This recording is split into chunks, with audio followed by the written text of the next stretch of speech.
है जिसको करने से मनुष्यों का कल्याण हो सकेगा। तब सूत जी ने कहा कि हे ऋषियों, मैं आपको वही बताता हूँ जो कि नारद मुनि को भगवान विष्णु ने बताया था। एक समय की बात है, नारद मुनि स्वर्ग लोक में भ्रमण करते करते पृथ्वी लोक मृत्यु लोक में जा पहुंचे। वहां जाकर के उन्होंने देखा कि मनुष्य विभिन्न योनियों में जन्म लेकर के बहुत से कष्टों को भोग रहा है। यह देख करके वे सीधे वैकुंठ धाम को भगवान कमलापति के पास जा पहुंचे। वहां जाकर के उनको नमन किया। भगवान विष्णु पीत वस्त्र धारण करके वरमाला से सुशोभित शेषनाग पर माता लक्ष्मी के साथ विराजमान थे। उन्होंने पूछा, हे नारद मुनि, आपका किस कारणवश यहाँ पर आगमन हुआ है? तब नारद मुनि कहते हैं कि भगवान, अभी मैं पृथ्वी लोक से आ रहा हूँ। वहां जाकर के मैंने देखा कि वह मनुष्य विभिन्न योनियों में जन्म लेकर के बहुत से कष्टों को भोग रहा है। भगवान ने कहा कि कैसे लोग, कैसे कष्ट?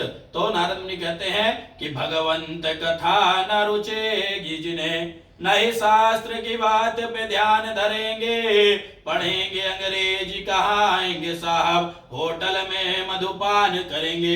हे भगवान, इस कलयुग में इस प्रवृत्ति के लोग होने वाले हैं, इस प्रवृत्ति के कि भगवंत कथा न रुचेगी जिन्हें, कि जिनको ना तो भगवान के प्रति श्रद्धा भावना होगी न भक्ति होगी, न ही शास्त्र की बातों पे ध्यान धरेंगे और पढ़ेंगे अंग्रेजी पढ़ेंगे, घर का शुद्ध खाना छोड़ करके बाहर होटल में भोजन और मधुपान करेंगे। और दूसरा कि किसी को संतान नहीं है, कुछ दुख दारिद्र्य से पीड़ित है, किसी के पास धन नहीं है, उनके मन इच्छित प्राप्ति के लिए ऐसा कौन सा वृतांत? तो भगवान विष्णु कहते हैं कि इस कलयुग व सतयुग में श्री सत्यनारायण भगवान का पूजन है, जिसको करने से मनुष्य सब पापों से मुक्त होकर के अंत में मोक्ष गति को प्राप्त होगा। तब नारद मुनि कहते हैं कि किम व्रतम किम विधानम च। हे भगवान, इस व्रत का क्या विधि है, क्या विधान है? इस व्रत को कब करना चाहिए, कैसे करना चाहिए, यह भी आप मुझसे कहिए। तब भगवान विष्णु बताते हैं कि हे नारद मुनि, भक्त की इच्छा अनुसार इस व्रत को किसी भी दिन, किसी भी समय, किसी भी काल में किया जा सकता है।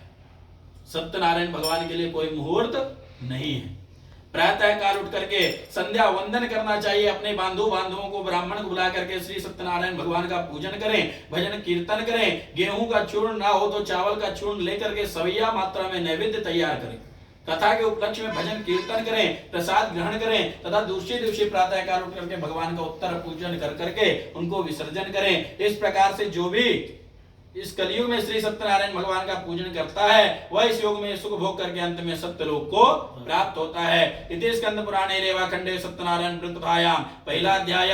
प्रेम से बोलिए सत्यनारायण भगवान की जय।